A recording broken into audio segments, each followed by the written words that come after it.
So here we're just going to get a lot more practice with the chain rule, now using our trig functions as well. So for cosine of 5x squared, our outside function is going to be cosine, and then inside function is the 5x squared. So taking the derivative, we take the derivative of the outside. So derivative of cosine is always going to result in a negative sign. And then inside, we keep the same function. So there's our derivative of the outside function, keeping the inside. And then we'll take the derivative of the inside, which will be 10x. Now I'm just going to do some rearranging here to make it look pretty. Negative 10x. Sine of 5x squared. And there we go. Not too bad in terms of simplification here. A little simpler than our previous ones, but not to say it won't get complicated, but enjoy the nice ones while we can. Okay, our next one. So outside function is going to be secant. Inside function is 4x to the 5th power plus 2x. Okay, so derivative is equal to. So derivative of the outside function, so secant of x results in a secant times tangent. Now for each of those functions where I have, I'll just write this quickly, where I would have secant x tangent x when taking the derivative of secant, those x values need to be replaced with that inside function because the derivative of the outside keeping the inside function. So I'm going to rewrite this. So we're going to have secant x, but instead of x, we're going to have that whole 4x to the 5th plus 2x. And then multiply that with tangent and keeping the inside 4x to the 5th plus 2x. So all of that was the idea of taking the derivative of the outside function, keeping the inside. But then I need to multiply by the derivative of the inside, which using our power rule will have 20x to the 4th power plus 2. And then we could go looking for things to simplify, which I'm not seeing much here. Maybe we could factor out there's a common factor of 2 in that last expression. Let's do that just for the sake of always grabbing our greatest common factor, but it's not going to do much here. So what I'm looking at is this 20x to the 4th plus 2. I'm going to factor out a 2 out front. And then that would leave us with 10x to the 4th plus 1. And then that's multiplying with that secant and tangent expressions. And that's really all we can do there. Okay. This one is going to be a big one.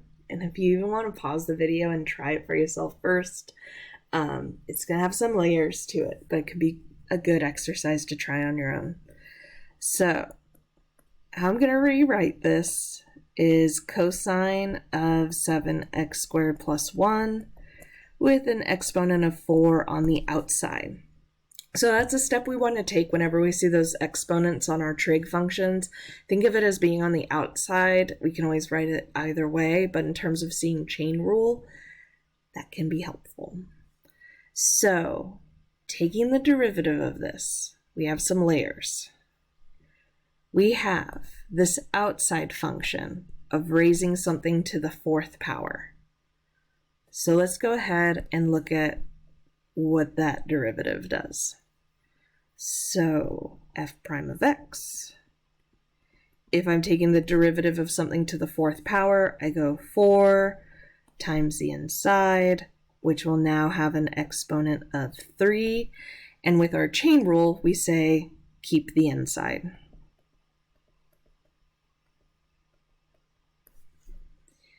And then what we do is we multiply by the derivative of the inside function. So what I'm going to do is, that's my inside function, and I'm going to write this in our derivative notation just so that we can think about this for a second. So we're going to be taking the derivative of cosine of 7x squared plus 1.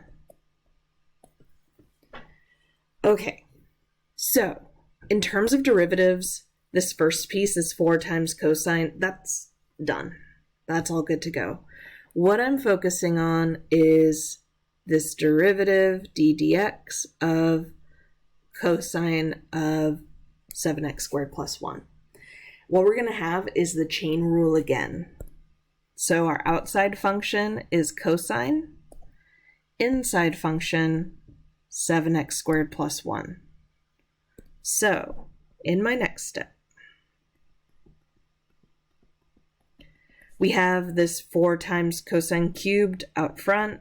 That stays the same, nothing changing there. Then I'm thinking about, okay, derivative of cosine always results in negative sign. And then we keep the inside of 7x squared plus 1. And then we're going to multiply by the derivative of the inside, which will be 14x. So, derivative of inside, derivative of outside, keeping inside the same. And then for our first step, we had derivative of the outside, keeping the inside the same. And that whole inside, it was just helpful to rewrite it as derivative notation so we could see our second use of our chain rule. Okay, so now we can start simplifying, which let's see what we can do here. So I'm looking at that 4, that negative symbol, and that 14x to all multiply out front.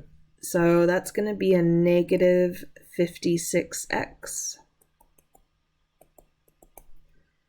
And then we're going to have that sine of 7x squared plus 1. And we have that cosine cubed of 7x squared plus 1. And that's all you can do with it. So just a little example there of using chain rule more than once and just kind of peeling away the layers until you get to that kind of final spot where you can finally take derivative of the inside and there's no other layers to work with there.